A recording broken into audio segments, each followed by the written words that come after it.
It started the moment I heard that strange metallic clink near my backyard fence, the sound of someone fiddling with the slats like they were trying to peek through.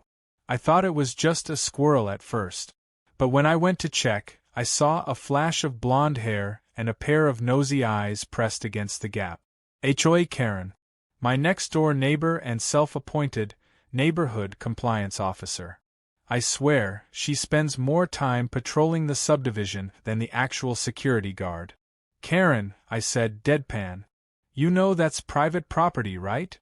She didn't even flinch. I'm just ensuring everything on your side of the fence meets HOA standards. That was Karen's speak for. I'm looking for something to complain about. I just finished painting my fence a beautiful deep cedar stain, approved color, by the way, but Karen was obsessed with catching people breaking rules. She once tried to fine a guy for using a non-regulation bird feeder. I leaned closer, grinning. You want me to send you the fence inspection report? Karen squinted through the gap, her voice dripping sarcasm. No need. I can already tell that paint looks a bit glossy. That violates the non-reflective surface clause. I blinked. You're inspecting the gloss? She sniffed. It's my duty as HOA president. That was the moment I decided. Karen needed a lesson. Not a cruel one, just something educational. Something colorful. Over the next few days, her snooping got worse.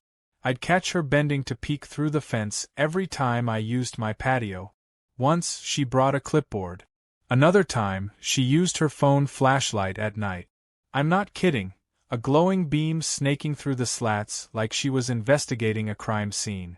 My wife thought I was exaggerating until she saw it too. She's out there again, she whispered one evening, sipping tea by the kitchen window. Do you think she's counting our patio chairs? Probably measuring our grass with a laser app, I muttered. Karen's obsession escalated after I installed a small backyard storage shed. She immediately claimed it, looked unapproved.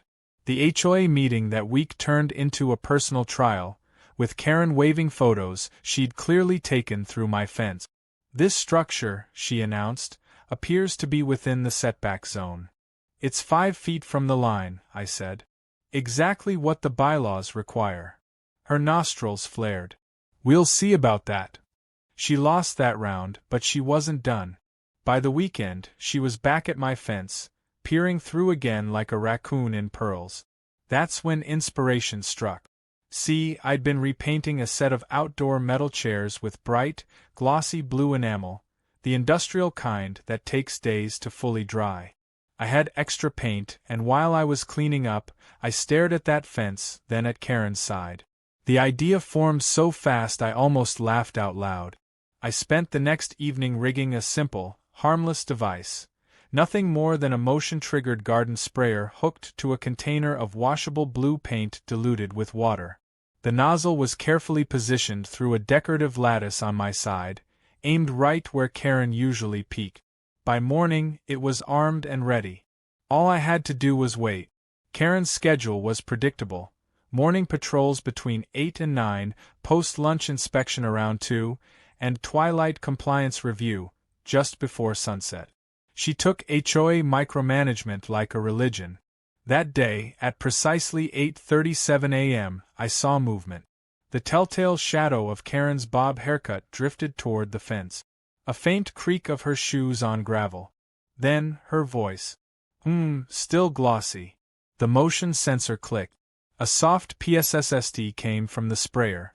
Then, a startled shriek.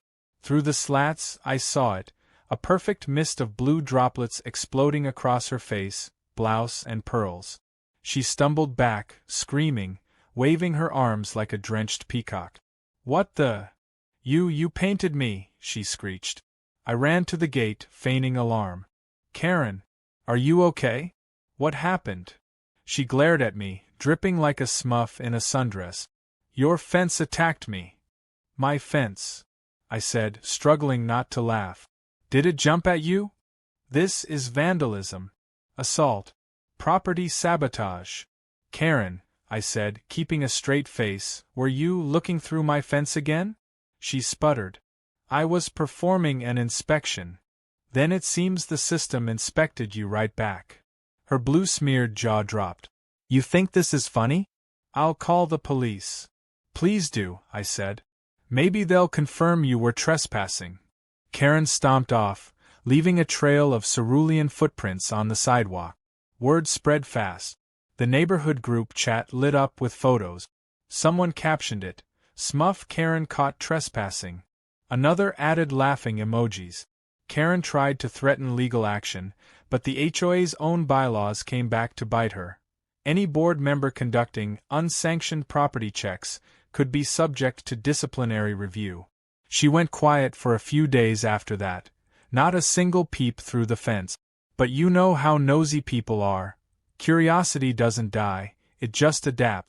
The next twist came when I found a step ladder parked near the property line. Karen had apparently decided that if she couldn't peek through the fence, she'd peek over it. I watched from my patio as the top of her head appeared, rising slowly like the moon. She tried to act casual, pretending to trim her hedge, but she was clearly scanning my yard. That's when I brought out my secret weapon, the garden hose. I waited until she leaned over just enough, then unleashed a full blast of cold water. "H," she screamed, falling backward into her hedge with a wet thud. I called out, "Careful, Karen. The hedge might file an assault report." My wife nearly choked laughing. By that evening, Karen sent a formal letter of complaint accusing me of targeted water aggression. I framed it on the fridge. Things only escalated from there.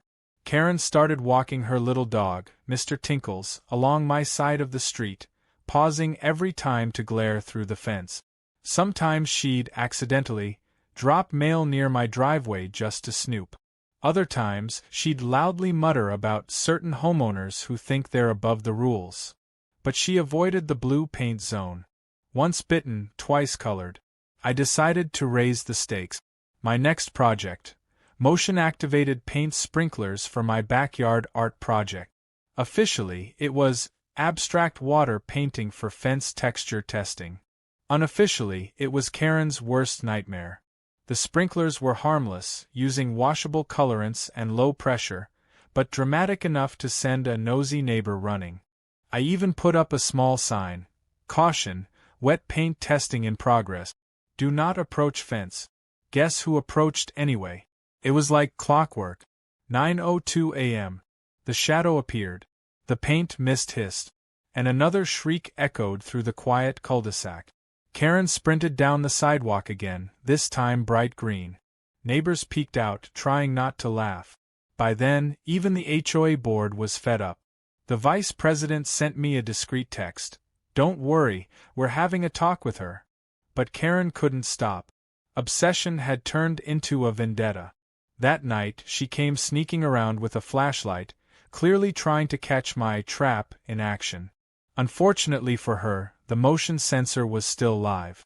She left glowing blue and green footprints all the way back to her porch.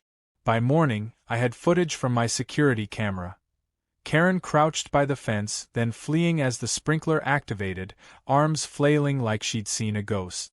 I posted a single still image to the neighborhood group with the caption: "Security system test successful. Trespass deterrent effective." It went mildly viral. Karen filed yet another complaint, this time claiming emotional distress from repeated chromatic incidents. The HOA dismissed it. By week's end, she finally stopped patrolling my fence. And me? I added one last improvement: a fresh coat of blue and green splatter art on my backyard wall, my accidental masterpiece. I called it the Karen effect. And every time I see it glisten in the sunlight, I remember that sometimes, poetic justice just needs a few buckets of washable paint. The next morning, I woke up to the sound of muffled shouting outside my window. For a split second, I thought it was a couple arguing across the street, until I heard that familiar voice slicing through the morning air like nails on glass. "This neighborhood is going to the dogs." Karen was at it again, pacing back and forth on her front lawn, phone in hand, blue paint still faintly visible in her hairline. She was ranting to someone, probably another HOA board member, Or maybe even the poor police officer she kept calling whenever she needed validation. I poured myself a cup of coffee, opened the blinds, and just watched the show unfold. She kept gesturing toward my fence, pointing like she'd uncovered a secret military base instead of a backyard. At one point, she even snapped a photo. Then, dramatically, she declared into her phone, "He assaulted me with industrial paint." I could have gone blind. I almost spit my coffee. Industrial paint? The stuff I used was literally kid-safe washable spray for art project. My niece had painted her scooter with it last summer. My wife came downstairs, still half asleep, and asked what was happening. I just pointed to the window. She looked, sighed, and said, "Again? Doesn't she have a job?" "She does," I said. "It's called neighborhood espionage." We both laughed. But the laugh died when Karen started walking toward our property line again, clipboard in one hand, phone camera in the other, recording everything like a wannabe investigative journalist. She leaned toward the fence, carefully avoiding the blue-stained section.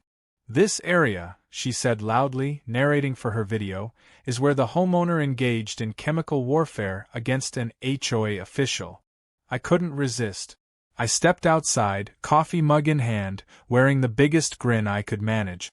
"Morning, Karen. Chemical warfare? Should I call the Geneva Convention or just the city sanitation department?" She flinched, but stayed in character. "I'm gathering evidence." "For what?" "A TikTok. This will go straight to the board and the authorities." "You'll regret this, mister." I shrugged. "Hope you tagged the right filters. Blue really brings out your eyes." She gasped, spun on her heel, and marched back to her porch, muttering something about uncivilized neighbors. I just waved cheerfully. My wife chuckled from the doorway. "You're going to push her over the edge one of these days." "Not me," I said. "The fence did." Later that afternoon, I received an official-looking envelope in the mail. No surprise, it was from the HOA. Inside was a printed notice of inquiry regarding paint discharge incident. The letter claimed I had violated Section 3.4 of the HOA Environmental Safety Policy, which, according to Karen, prohibited hazardous materials being ejected into open spaces. The irony was delicious. I immediately called Greg, the HOA vice president, a good guy who actually had common sense. He picked up on the second ring. "Oh God," he said before I even spoke. "You got the letter, didn't you?" "Front and center," I said. "Apparently my paint sprayer is a biohazard." Greg sighed. Karen filed the report at 7 a.m. sharp. She even attached forensic photos of her blouse. I had to step away from my desk to keep from laughing. "She's relentless." "She's delusional," he corrected. "Don't worry, the board isn't taking it seriously. But between you and me, maybe tone down the colorful deterrents." "I was thinking of switching to glitter," I said. "It's eco-friendly." Greg laughed so hard he had to mute his mic. "You do that, and I'm putting you in charge of HOA entertainment." After we hung up, I thought maybe, just maybe, this whole thing would die down. But this was Karen, and Karen doesn't lose gracefully. That night, I caught her sneaking around again. Through my security cameras, I saw her crouched by my fence, flashlight in hand, poking the base like she was looking for booby trap. I stepped outside quietly and said, "Looking for Narnia, Karen?" She jumped 3 feet in the air. "You scared me." "Funny," I said. "You're the one lurking behind my fence in the dark." "I was investigating potential water runoff hazards." "In your pajamas?" She stammered. I couldn't sleep." "Try chamomile tea," I said, and closed the door. By the next morning, the neighborhood was buzzing. Someone had posted a photo of Blue Karen on the community Facebook group again, this time with a meme that said, "HOA inspector found in violation of common sense." It had over 50 laughing reactions before she managed to get the post taken down. The damage was done, though. Her authority had become the community's favorite inside joke. But she wasn't done trying to regain control. The following weekend, Karen called for an emergency HOA inspection, conveniently targeting my property again. A group of 4 board members showed up at my driveway with clipboards and apologetic smiles. Karen led the charge, of course, dressed like she was going to court, beige blazer, pearls, and a smug expression. "This is the location," she announced, gesturing dramatically toward my fence. The site of repeated paint aggression. One of the other members, Tom, scratched his head. "Paint aggression?" Karen nodded solemnly. "I have reason to believe this homeowner installed a concealed chemical dispersal system in violation of neighborhood safety protocols." I bit back a grin. "You mean the garden sprayer?" Tom turned to me. "Is that true?" I motioned toward the setup. "That's it right there. Home Depot special.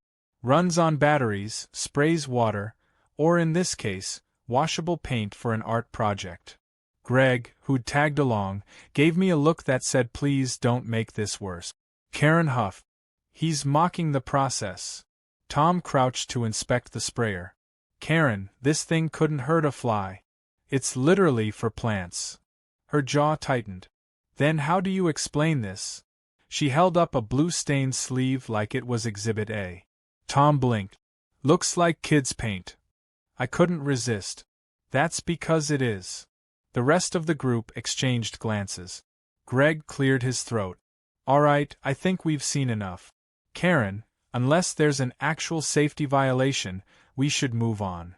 "But, Karen," he said firmly, "this isn't an official inspection. You can't just schedule them yourself." The look on her face could have curdled milk. I smiled politely. "Coffee, anyone?" The meeting dispersed quickly after that. Karen stormed back to her house, muttering something about conspiracies. The other board members waved apologetically as they left. Tom gave me a subtle thumbs up. That night, the street was unusually quiet. For the first time in weeks, Karen didn't patrol, didn't peek, didn't even yell at passing cars for rolling stop signs. I thought maybe she'd finally learned her lesson. But at 10:47 p.m., I got another notification from my security camera, motion detected by the side gate. I checked the feed, and there she was again. Dressed in black this time, like she thought she was in a spy movie. She had a flashlight, a measuring tape, and what looked like a notepad. I zoomed in. Yep, she was measuring my shed. I opened the back door and flicked on the patio lights. The sudden brightness froze her in place. "Karen," I said slowly, "are you trespassing?" She spun around, deer in headlights expression. I was checking property boundaries." "At 11 o'clock at night?" "I couldn't sleep." "Right," I said. "Because you were worried the shed might have grown overnight?" She opened her mouth, closed it, and finally stormed off, muttering, "You'll see. Everyone will see." The next morning, I woke to another letter. This one from the city zoning office. Apparently, someone had filed an anonymous complaint claiming I'd expanded a structure without permit. Of course, that someone had the initials KL. By now, even my wife was done playing nice. "You know what," she said. "Enough is enough. Let's make it official. Install whatever defense you want. Cameras, sprinklers, paint bombs, I don't care. Just make it funny." That's all the permission I needed. I spent the entire Saturday upgrading my little paint deterrent into a full-blown, motion-triggered, color-coded sprinkler network. It wasn't dangerous, just theatrical. Each sprayer was loaded with a different washable hue. I tested them one by one. Red mist near the gate, blue along the fence line, green at the corner, yellow by the shed. By the end of the day, my backyard looked like a paintball arena. My wife called it Operation Picasso. I called it Karen Insurance. And wouldn't you know it, the very next morning, I heard that telltale creak again. The sound of a ladder. I peeked out the window just in time to see Karen climbing up, determined as ever. She leaned over the fence, camera ready. And then, PSSSD. A burst of red mist caught her square in the face. She screamed, lost her balance, and toppled backward into her yard, landing in a pile of rose bushes. I rushed out, pretending to be concerned. "Karen, are you all right?" She glared up at me, hair now a fiery shade of crimson. "This isn't over," she shrieked. "Oh, I'm sure it's not," I said. "But you look great in red." She let out an indignant howl that echoed down the whole block, and as I turned back toward my house, chuckling to myself, I realized something: the fun was just beginning. Because if Karen wanted a war over a fence, I was more than ready to make it the most colorful one this neighborhood had ever seen. By the next week, the entire neighborhood was talking about the rainbow incident. Word had spread like wildfire that Karen, our self-proclaimed HOA enforcer, had been sprayed by not one, but 2 colors of paint while investigating my property. The memes had evolved too. Someone photoshopped her face onto a paint company logo with the caption, "Introducing Karen Color Guard, guaranteed to stick where it's not wanted." Even the usually quiet retirees down the street were giggling behind their hedges when she walked by. Karen, of course, was mortified. For 3 days straight, she stayed indoors, blinds drawn, probably drafting angry letters or filing formal reports. Then, one afternoon, I heard the distinct sound of her high heels clacking down the sidewalk again. She emerged from her fortress, hair freshly bleached, wearing a white sun hat and sunglasses like she was in witness protection. But she wasn't hiding from the sun, she was scouting. I watched from my kitchen window as she strutted past my fence, pretending to walk her tiny dog, Mr. Tinkles, but slowing down every few feet to glance sideways. She had a new tactic, recording voice memos. Observation: the subject's fence remains suspiciously damp on the lower panels, she said into her phone like a budget crime podcaster. Possible evidence of ongoing paint discharge or irrigation violations. I nearly choked laughing. My wife joined me, watching her pace back and forth with that little white dog trotting beside her. "She's doing field research now," my wife whispered. "Yeah," I said. "For her upcoming TED Talk, The Psychology of Peaking." But I knew Karen well enough to realize this wasn't over. When her pride took a hit, she didn't retreat, she reloaded. Sure enough, that night, I caught her again on the security feed, this time armed with a measuring wheel and a notebook.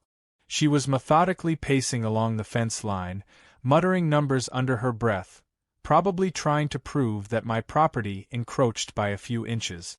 I was tempted to turn on the sprinklers just for fun, but I held back.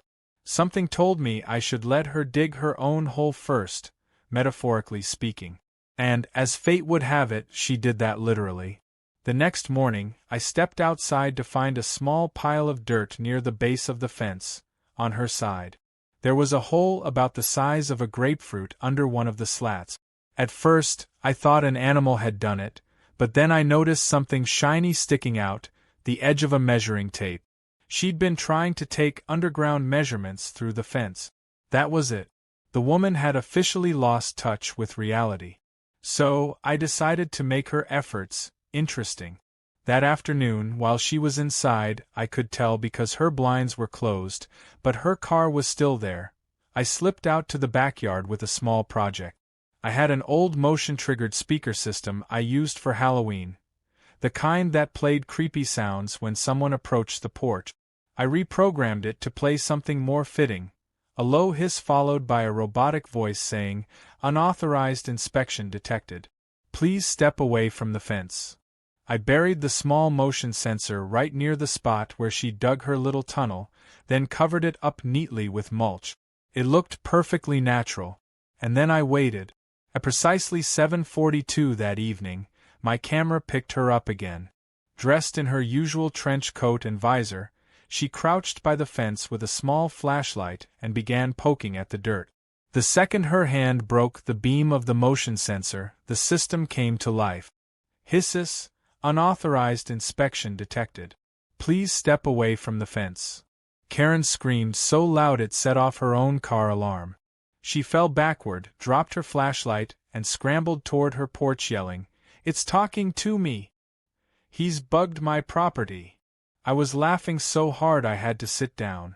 My wife came running. "What happened now?" I replayed the footage on my phone. She watched for 5 seconds and nearly dropped her tea. "You're evil," she said, wiping her eyes. Evil, I corrected, but efficient. By morning, half the neighborhood knew. Someone must have seen Karen's midnight sprint, because the group chat was filled with speculation. One neighbor joked, "Did anyone else hear a robot yelling at Karen last night?" Another replied, "Pretty sure her Alexa finally fought back." Karen, however, wasn't laughing. She showed up at my door around noon, still frazzled, hair unbrushed, eyes wild behind her sunglasses. "You planted surveillance devices," she accused. I blinked innocently. "Surveillance devices? Don't play dumb." I heard it. A robotic voice threatened me. I tried not to smile. "Karen, maybe you should take a break from patrolling. Stress can cause auditory hallucinations." Her jaw dropped. "Auditory hallucinations? Are you implying I'm implying," I interrupted gently, "that my fence is not responsible for your midnight adventures."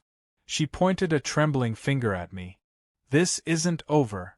And then she stormed off again, tripping over Mr. Tinkle's leash as she went. The moment she was gone, my phone buzzed with a text from Greg, the HOA vice president.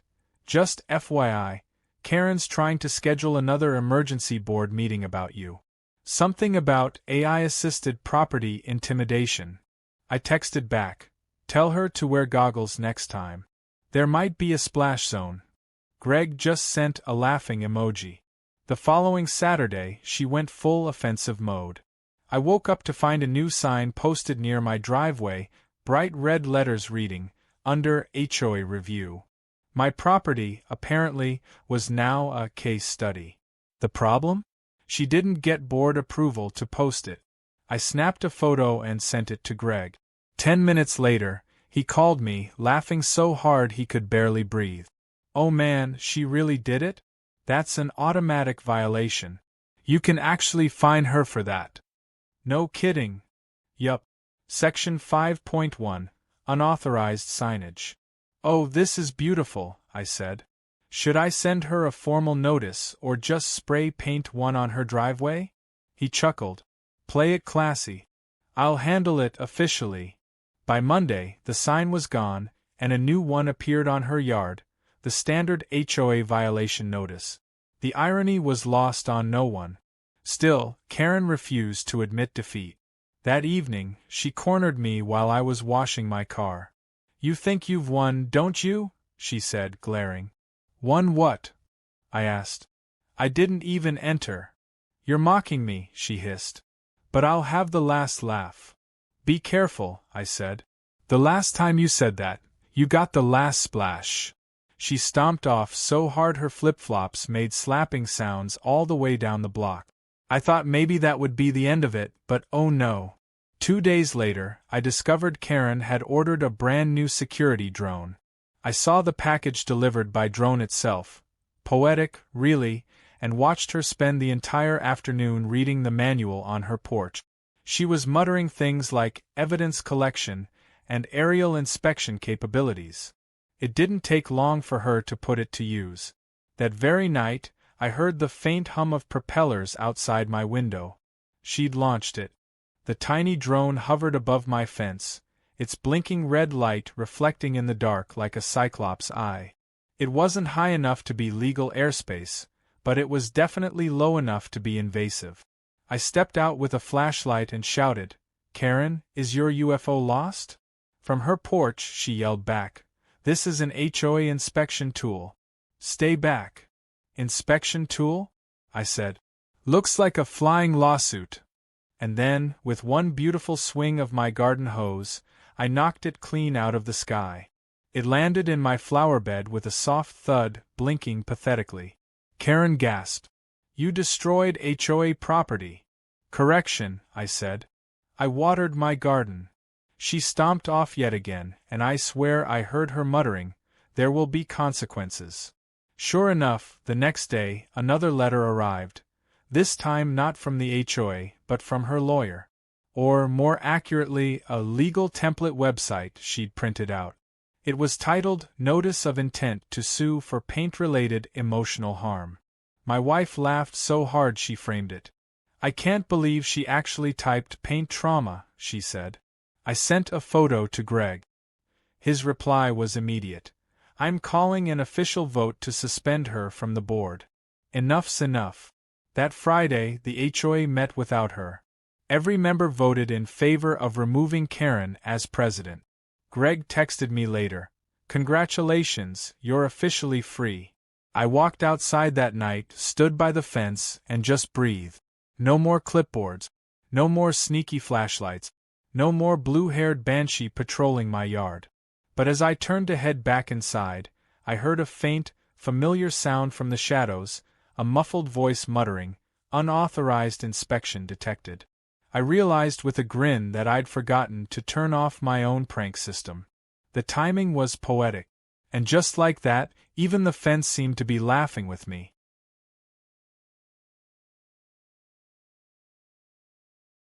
By the time Chapter 4 of the Karen Chronicles began, at least, that's what the neighbors started calling this saga, things had reached a new level of absurdity. Karen's HOA presidency had been officially revoked, her drone was permanently grounded, and yet, somehow, she was more determined than ever to prove that I was the neighborhood menace. It all started early one Saturday morning, when I found a new envelope taped to my mailbox. The handwriting was unmistakably hers. Large, looping letters, written in permanent marker like a ransom note. It read, "Notice of pending community sanitation review. Signed, Acting Citizens Oversight Committee." Translation: Karen was running a one-woman HOA revival. My wife took one look at the letter and snorted. Citizens Oversight Committee? There's literally one citizen on that committee, and she needs oversight herself. I grinned. She's reinvented herself. This is her villain origin story. But it didn't stop there. Karen had apparently taken her crusade digital. By lunchtime, she'd created a new Facebook group called Protecting Pinecrest, keeping our neighborhood clean and rule-compliant. She posted dramatic updates every few hours, blurry zoomed-in photos of driveways, lawns, and fences. Of course, the cover photo was my yard. Caption: "The source of the problem." Comments started flooding in. Half the neighborhood joined, just to watch the chaos unfold. One person wrote, "Karen, you need a hobby." Another said, "You mean besides surveillance?" Someone even uploaded a GIF of a paint-splattered minion dancing. Karen deleted that comment twice. Still, she wasn't discouraged. She began holding what she called walk-and-watch patrols, early morning strolls around the block where she'd loudly narrate every minor infraction. "Trash can left visible past collection day," she'd declare. Front light bulbs slightly yellowed. Neighbors began timing their coffee breaks to watch the spectacle. I even caught the Petersons across the street, pulling out lawn chairs one morning, whispering like they were watching a nature documentary. "This is Karen in her natural habitat," I whispered to my wife as we peeked through the blinds. "Observe how she circles her prey, clipboard in hand, hungry for noncompliance." My wife nearly dropped her coffee laughing. But things took a strange turn one afternoon, when I came home from work to find a city code enforcement vehicle parked outside my house. The officer, a young guy named Marcus, stepped out, looking uncomfortable. "Hey, sorry to bother you," he said. "We got a complaint about hazardous materials and possible environmental contamination?" I blinked. "Let me guess, Karen?" He winced. "Yeah. She, sent us an email with photos of blue and green paint on her lawn." I motioned for him to follow me to the backyard. The sprinklers, the paint containers, everything was neatly labeled and sealed. I even pulled out the packaging. Washable, non-toxic, biodegradable. Marcus looked around, nodded, and smiled. "Yeah, this is fine. Looks like she's just enthusiastic." "That's a nice word for it," I said. He chuckled. "We've had 3 other calls from her this month. One was about a suspicious humming sound that turned out to be her own air conditioner." We both laughed. But when he left, Karen was waiting by her mailbox, arms crossed, watching. "See," she called out. "The city's finally onto you." "Yeah," I said. They're sending me a trophy for keeping my property spotless. She frowned. You think this is funny? Oh, absolutely. That's when she snapped. You mock everything. But this neighborhood used to have standards. Now look at it. Paint everywhere, drones destroyed, HOA meetings cancelled because of your little circus. I folded my arms. Maybe the neighborhood's just happier without someone peeking through fences. She glared daggers at me. You're not a good neighbor. I'm an excellent neighbor, I said. You're just allergic to peace and quiet.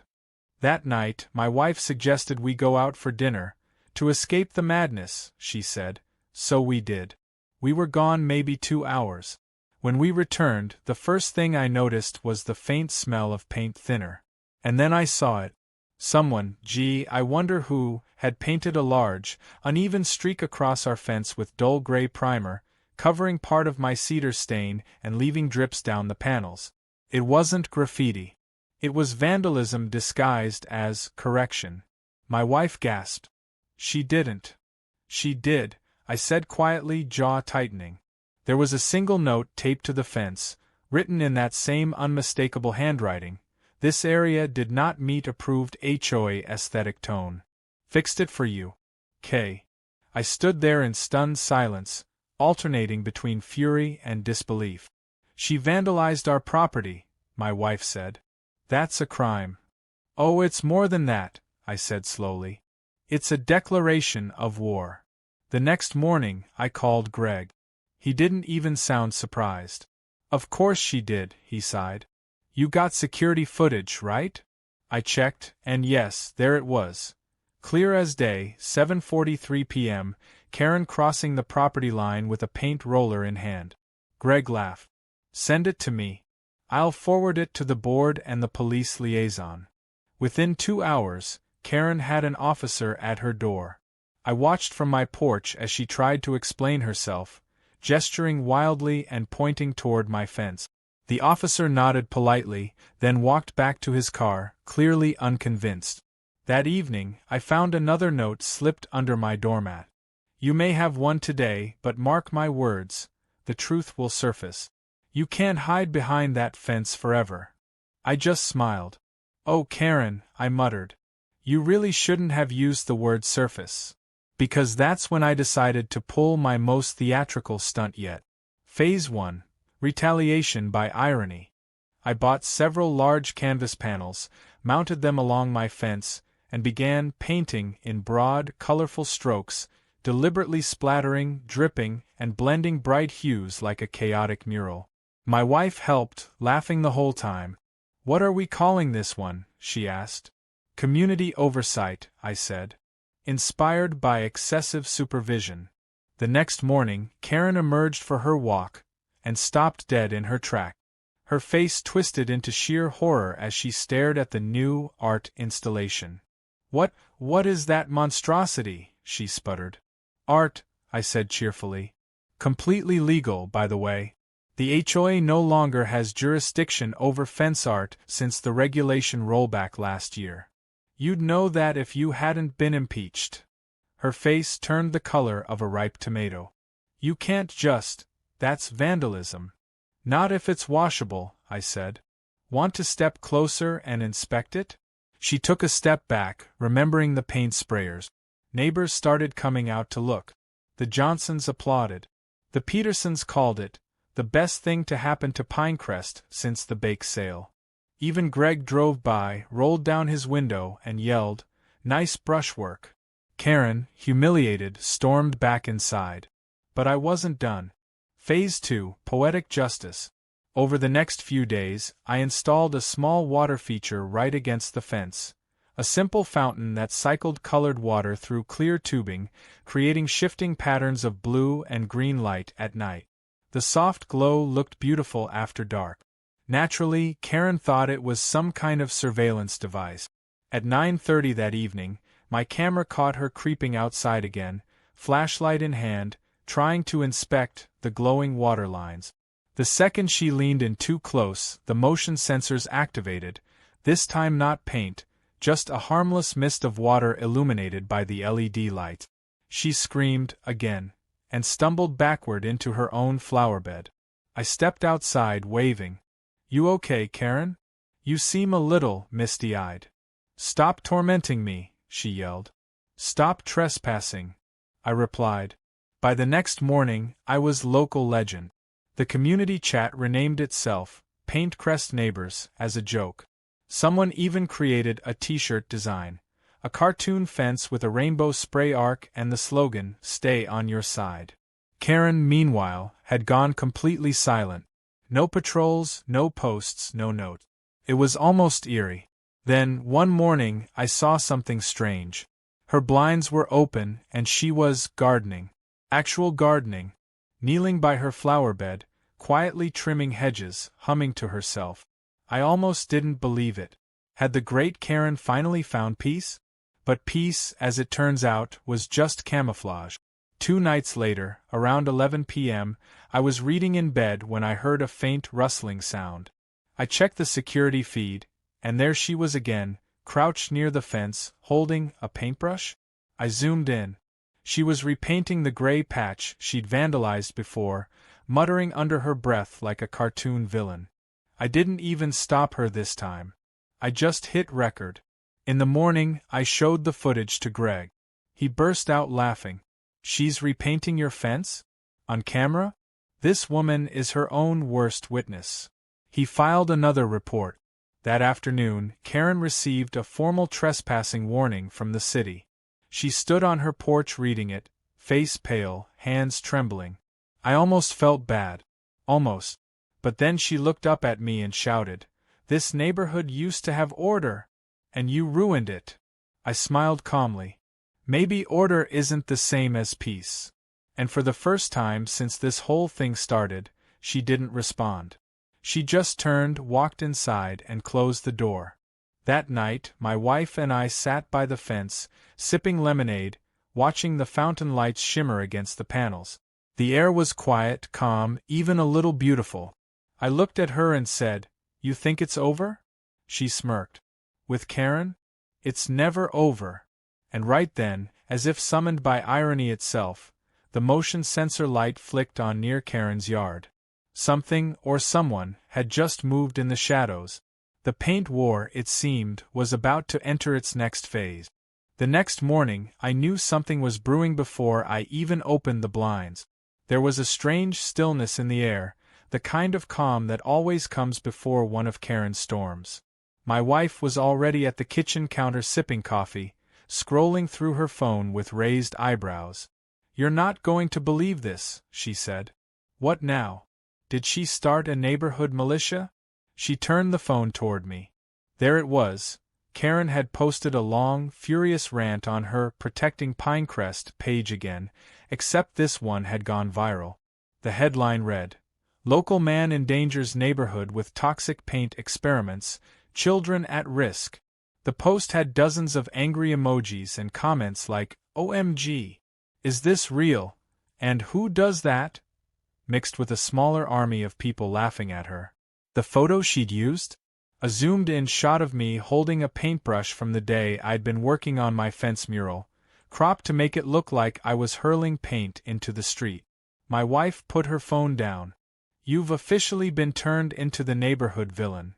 "Good," I said. "Every superhero needs one."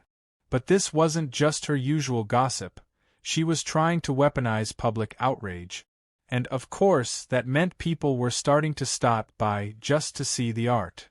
By noon, I'd counted at least 3 cars slowing down in front of my house, one even pulling over to snap photos.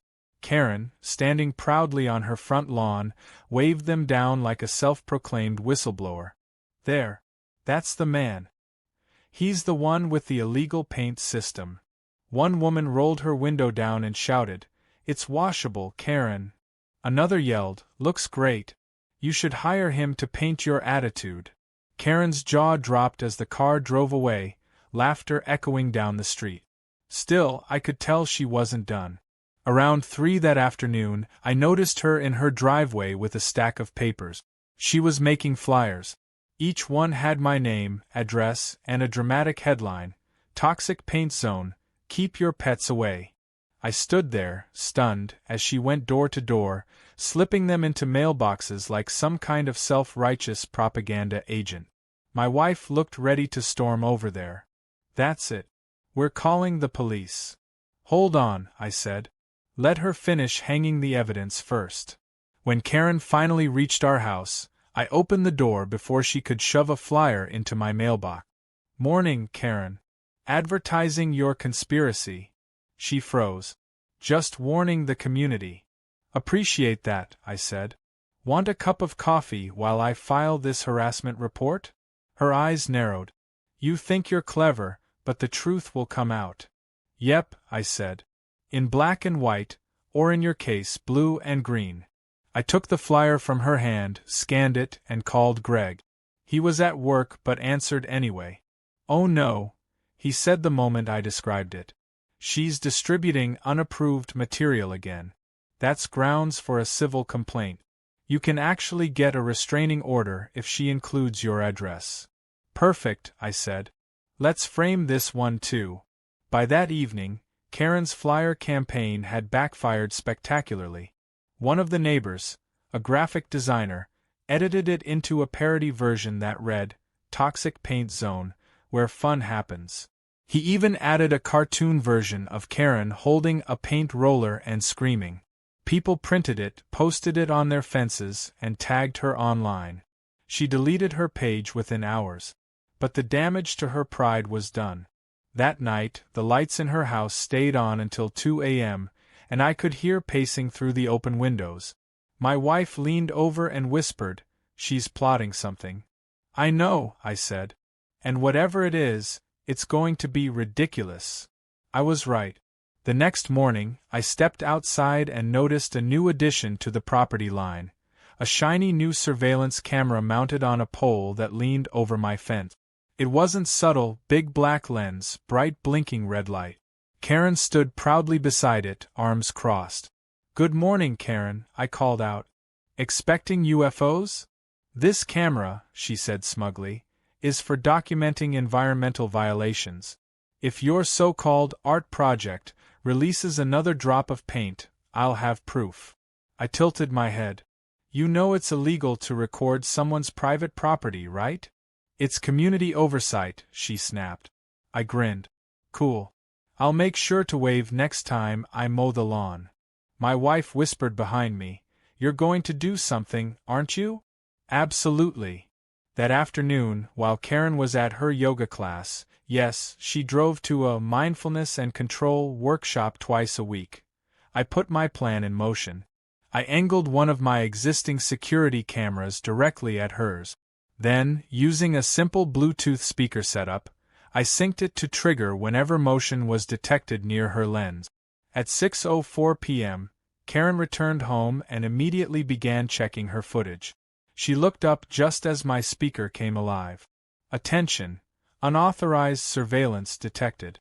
Cease and desist," she screamed, nearly dropping her phone. "He's hacking my camera." I walked outside, holding a watering can. "Something wrong, Karen?" She pointed wildly at the speaker. "It's talking. It's spying on me." "Oh, so you don't like being watched?" I said. Her mouth opened, then closed again like a goldfish. For the first time, she didn't have a comeback. She just stomped off, slamming her door behind her. By nightfall, she'd covered her camera with a towel. Victory achieved. But as always, Karen's definition of defeat was just a prelude to escalation. A few days later, my wife found something strange while gardening, a line of white powder sprinkled along the fence on Karen's side. At first, we thought it was fertilizer until she sniffed it. "It's flour," she said. "Why is there flour on the ground?" We didn't have to wait long for the answer.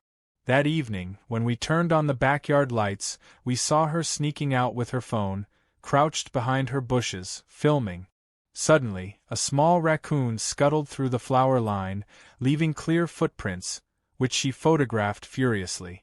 She was setting traps to record imaginary trespassers. I couldn't help it. I lost it laughing.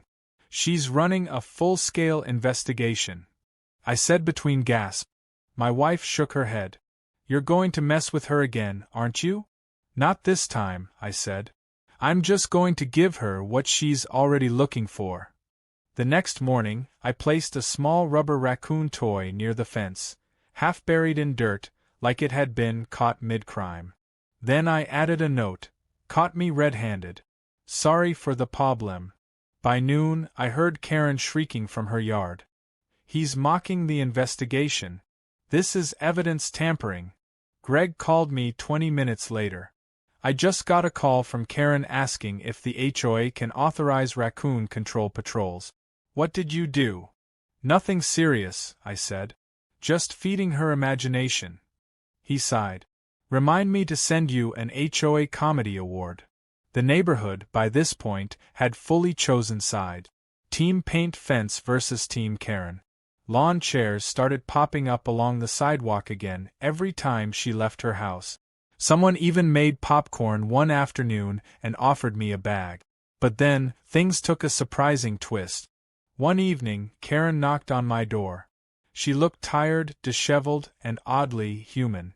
"Can we talk?" she said quietly. I hesitated but nodded. She stood on the porch, wringing her hands. "I didn't mean for things to go this far," she said. "People are making fun of me online. Even the board. I just wanted the neighborhood to stay nice. Orderly." For the first time since this all began, her voice wasn't sharp or mocking. It was small, defeated. I softened. "Karen, nobody's against keeping things nice. But spying, painting people's fences, and spreading rumors? That's not how you do it." She looked down. "I thought I was helping. By stalking my backyard?" She didn't answer. I sighed. "Look, if you can stop trying to catch me doing imaginary crimes, I'll take down the paint system. Deal?" She hesitated, then slowly nodded. Deal. It felt almost surreal, the ceasefire of the century. For the next week, everything was calm. No rants, no patrols, no paint drama. Karen even smiled once when she passed me at the mailbox. My wife joked that maybe she'd finally joined a meditation retreat. But peace never lasts long in Pinecrest. On the 8th day, I heard a knock at the door. When I opened it, a man in a reflective vest stood there. "Hi, sir. I'm with the Pinecrest HOA. We received a request for an anonymous inspection of your backyard. Something about hidden sprinkler systems." I groaned. "Let me guess. Anonymous starts with a K?" He smiled awkwardly. "That's what we figured too." I let him inspect. Everything was spotless. He thanked me and left, shaking his head. I turned toward Karen's house. She was on her porch again, pretending to water her plants but grinning like a cat who thought she'd gotten away with it. So much for the truce. That night, I reinstalled the motion sprayers. This time with biodegradable glow paint that lit up under UV light. I added a small camera to capture everything in perfect detail. Sure enough, at 11:14 p.m., she crept up again, flashlight in hand. The sprayer hissed, the mist shimmered, and when she stumbled back into the light, she was glowing neon blue from head to toe like a radioactive snowman. Her scream echoed through the night. The next morning, the footage was already on the neighborhood page. Caption: Karen glows with community spirit. Even Greg texted, "That's it. You win. Forever." And as I stood by my fence, sipping my morning coffee, watching the blue tint still faintly glimmer on her porch, I couldn't help smiling. Some lessons, it turns out, just have to be learned the bright way.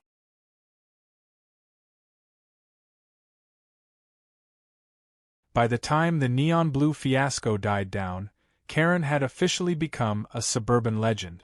Kids on bikes slowed down to point at her yard, whispering like they were visiting a haunted house.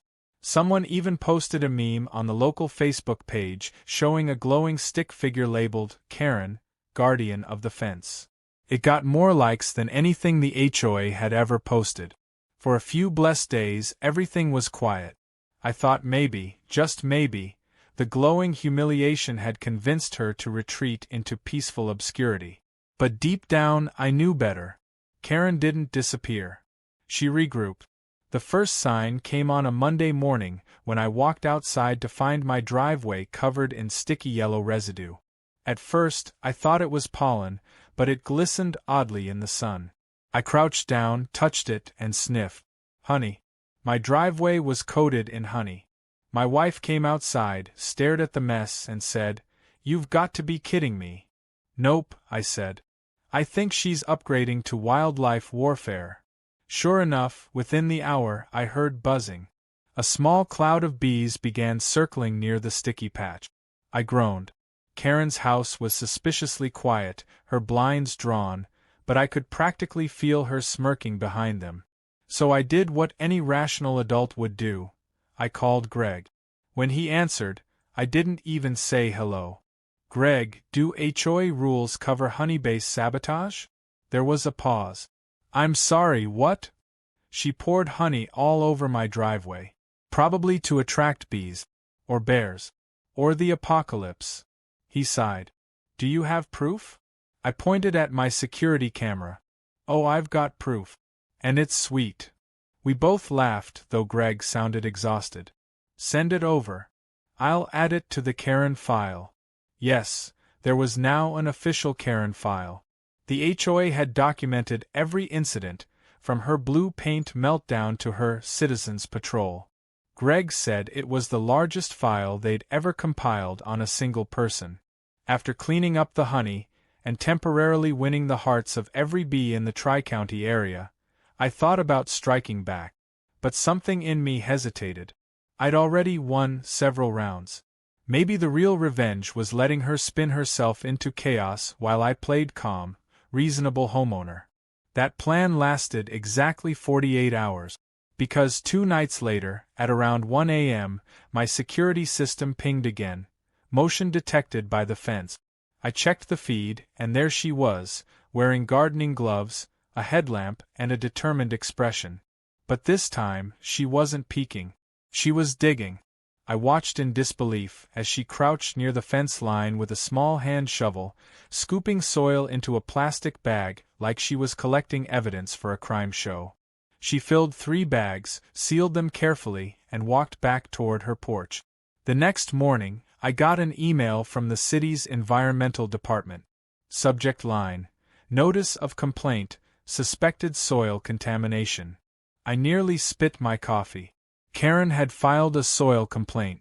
The attached photo showed her holding one of the bags with a serious expression, like she'd uncovered a toxic waste dump instead of my flower bed. The investigator who came out, a middle-aged man named Henry, was polite but weary. "We've had calls from this address before," he said. "I'm guessing it's the same person?" I nodded. "Yep. Her hobbies include slander, soil analysis, and spontaneous trespassing." Henry chuckled. "Mind if I take a quick sample anyway? Just to close the file." "Go ahead," I said. 10 minutes later, he smiled. "Looks like clean soil to me. You've got nothing to worry about." But as he turned to leave, his radio crackled, and I heard a faint voice. "Yeah, it's her again, same street, different complaint." He looked at me and shook his head. "You're not her only victim." I sighed in relief. Misery loves company, but in this case, at least it meant I wasn't crazy. That night, I got a knock on the door. It was my neighbor, Mrs. Peterson, sweet lady in her 70s who'd lived here since the neighborhood was built. She held a small tray of cookies. "I heard about the honey," she said with a sympathetic smile. "And now the dirt. You poor thing." She once called code enforcement on me because my birdbath reflected sunlight too aggressively. I laughed so hard I nearly cried. "You're kidding." She shook her head. "She told the officer my birdbath was a distraction hazard for drivers." I took a cookie. "Well, at least your ducks have a shiny pond." Mrs. Peterson winked. "Tell you what, dear. If you ever need a distraction, I've got a spare bag of glitter." That gave me an idea. The next morning, I rigged my sprinkler system with a biodegradable glitter additive. Just a hint, enough to shimmer in the sunlight. When the sprinklers came on at noon, my lawn sparkled like a fairy tale garden. Neighbors stopped to admire it. "Looks amazing," one said. Is that real glitter? EcoSafe Shimmer Compound, I said proudly. Adds character. Karen came storming out 15 minutes later, phone in hand. You're polluting the environment again, she shrieked. Relax, I said. It's plant-based glitter. Certified by the state. Glitter is never harmless, she snapped. It gets everywhere. Sounds like a personal problem. That line must have burned deep, because that evening she retaliated, in the most Karen way possible. When I came home from work, my mailbox was stuffed with pamphlets from EcoGuardians Alliance, a made-up environmental group. Each pamphlet warned about the dangers of decorative lawns and the hidden threats of sparkling pollution. Every page had underlined sections about negligent homeowners. She had printed her own anti-glitter propaganda. My wife picked one up, skimmed it, and said, "She's not just unhinged. She's building lore." I grinned. Perfect. Every villain needs a mythology. But then, plot twist. A week later, Karen received a certified letter. I happened to be outside trimming hedges when the mail truck pulled up. She signed for it, tore it open on the spot, and her face drained of color. I couldn't hear her words, but I caught enough to guess. It was from the HOA legal committee. Greg confirmed it later that evening. Yep, he said, laughing. We've officially issued a restraining order. Not criminal, just civil. She can't approach within 15 feet of your property line or interact with you directly. So, what happens if she breaks it? I asked. She gets fined. Every single time. I couldn't help smiling. That's the first useful HOA rule I've ever heard. The next morning, I taped a polite sign to my fence. Hi Karen. Just so you know, 15 feet starts here, Redheart. By noon, she'd already violated it twice. Once by yelling through the slats, and once by, accidentally, dropping her gardening gloves near the line. Each time I snapped a photo. Each time, Greg logged it as a violation. By the end of the week, she owed $450 in fines. But the real kicker came on Saturday. I was hosting a small barbecue with a few neighbors. Nothing fancy, just burgers and laughter. The mood was perfect until we noticed Karen standing on her porch again, glaring at us, arms crossed. One of the neighbors, Tom, raised his drink and called out, "Hey Karen, want a burger?" She scowled. "You're all violating noise ordinances." "It's 4 p.m. on a Saturday," Tom said. "Relax." Karen disappeared inside. For a moment I thought she'd given up. But 5 minutes later, she returned, holding a megaphone. "This is a noise violation," she shouted, voice echoing through the entire cul-de-sac. "Unapproved gatherings are prohibited under HOA code." Everyone froze and then burst out laughing. Even the Petersons couldn't hold it in. I calmly walked to the fence, raised my phone, and took a photo. "Violation number 3, I said cheerfully. Her face went scarlet. "You're all criminals." "Smile for the camera, Karen," someone shouted. She screamed, stomped back inside, and slammed the door so hard that her porch light flickered. For the rest of the barbecue, the mood was pure comedy. Every time someone laughed too loudly, they'd shout, "Careful! The noise police are watching." By the time the sun set, Karen's house was dark again. No movement. No megaphone. Nothing. It felt like peace. Real peace for the first time in months. Later that night, as my wife and I cleaned up, she looked at me and said, "You think she's really done?" I shrugged. Karen doesn't quit. She just rebrands. We went inside and watched a movie. But around midnight, I heard a faint clink near the fence. My stomach tightened. I peeked outside and froze. Karen was back. Not peeking, not yelling, not digging, planting.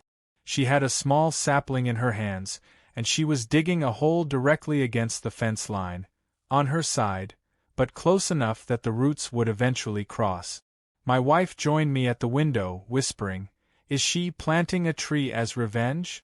"Looks like it." We watched her for 10 minutes as she patted the soil, watered it, and then stood there, arms crossed like a proud general inspecting her newest weapon. When she finally went inside, I walked to the fence and looked at the tiny tag sticking from the soil. It read, "Bamboo." My wife groaned. "Oh no. That stuff spreads like wildfire." I sighed, rubbing my temples. Yep.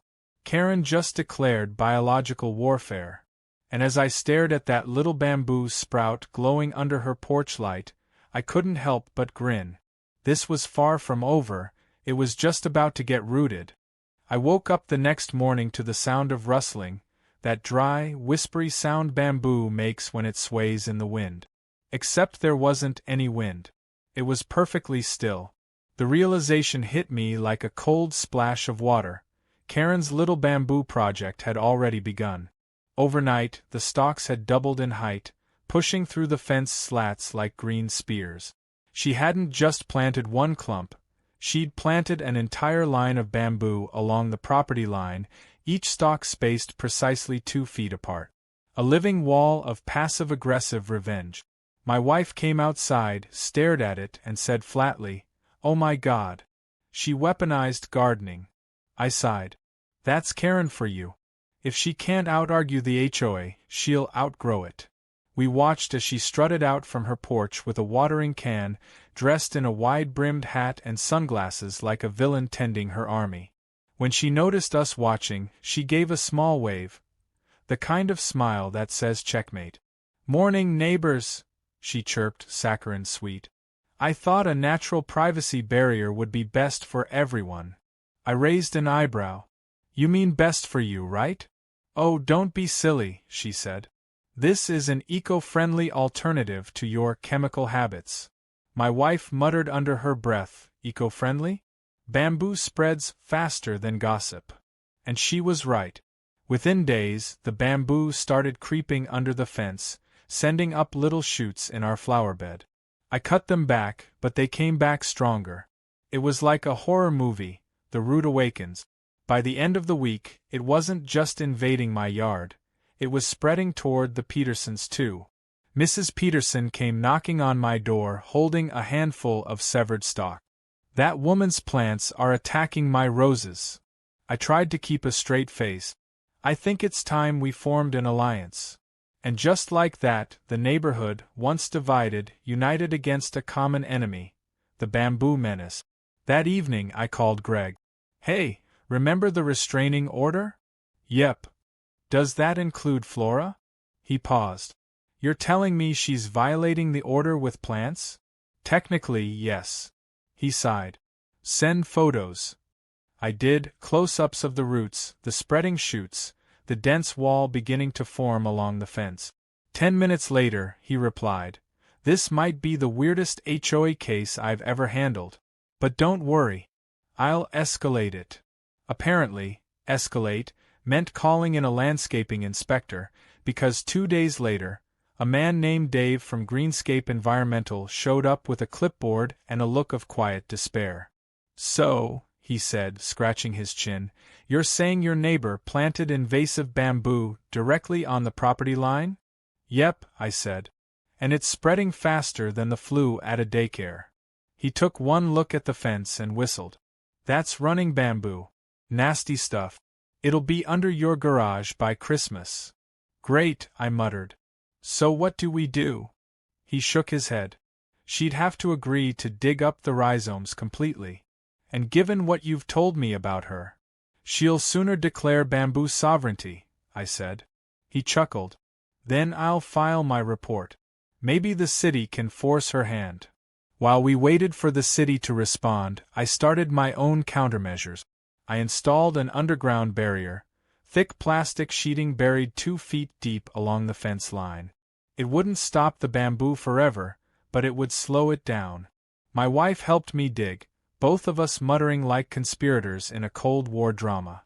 By the 3rd day of trenching, Karen appeared, arms crossed. "What are you doing to my plants?" "Protecting my yard," I said without looking up. "That's interference," she snapped. "You're damaging the ecosystem."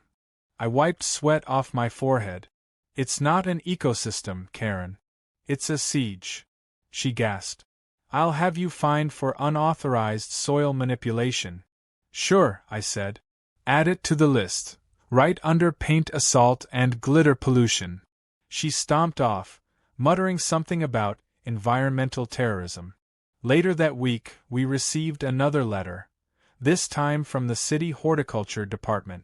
They'd reviewed the inspector's report and deemed Karen's bamboo an invasive species causing property damage. She had 2 weeks to remove it or face fines. When I saw her open that envelope, I could practically hear her blood pressure spike. She stood frozen on her porch, reading the letter over and over, her jaw tightening with each line. Then she stormed into her yard, shovel in hand, and began hacking at the bamboo with theatrical fury. Each chop was punctuated with muttered insults. Invasive? You're invasive. And you. And you. By sundown, her yard looked like a battlefield. Broken stalks lay everywhere. She collapsed into a lawn chair, breathing hard, covered in dirt and sweat. I almost felt bad for her. Almost. That night, I went out to water the flowers, and noticed movement near the fence. Not Karen this time, raccoons. Apparently, they'd taken a liking to her freshly dug soil and the leftover root. There were 3 of them, scurrying around her yard like they owned the place. When she came outside to shoo them off, they just stared at her, unbothered. One even climbed her porch railing. She screamed so loud that porch lights flicked on all down the block. By morning, everyone had heard. The neighborhood group chat was full of jokes about Bamboo Karen and her raccoon army.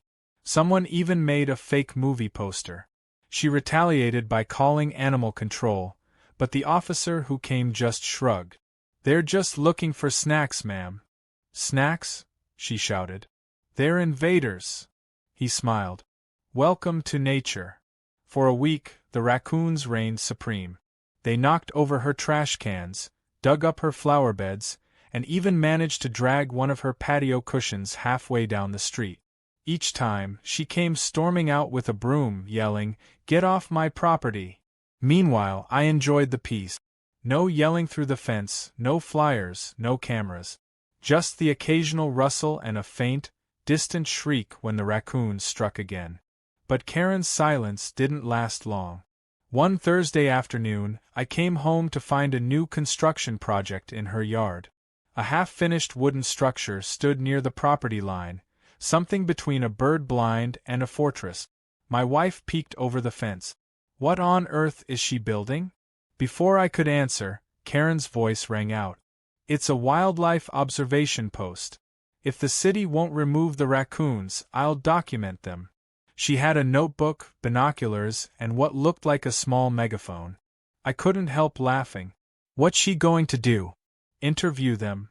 My wife sighed. "At this point, I think she's trying to summon them." The next day, she was out there again, sitting inside her observation fort, humming to herself. The raccoons didn't care. They strutted right past her, knocked over her watering can, and disappeared behind her shed. By that weekend, her fort had collapsed during a light rainstorm, soaking her and her note. She stood there drenched, surrounded by bamboo remnants, glittery soil runoff, and raccoon paw prints, the perfect symbol of her own chaos. And something in her seemed to break. She stopped yelling, stopped arguing. She even stopped glaring at me when I waved. A few days later, I saw her sitting quietly on her porch, sipping tea, just staring at the fence. It was the most peaceful I'd ever seen her. Then she did something completely unexpected. She walked over, tapped gently on the fence, and said, "Hey, can we talk?" I hesitated but stepped outside. She looked tired, not just physically but mentally. The constant battles had taken their toll. "I wanted to apologize," she said softly. "For everything. I got carried away." I studied her face, half expecting sarcasm, but there was none. "You think?" I asked. She actually smiled. "Yeah, I do. I started this because I thought the HOA was falling apart. I thought I was protecting the neighborhood. But I guess I just became the problem." My wife joined us, arms folded. "That's the understatement of the century." Karen winced but nodded. "You're right. I deserve that."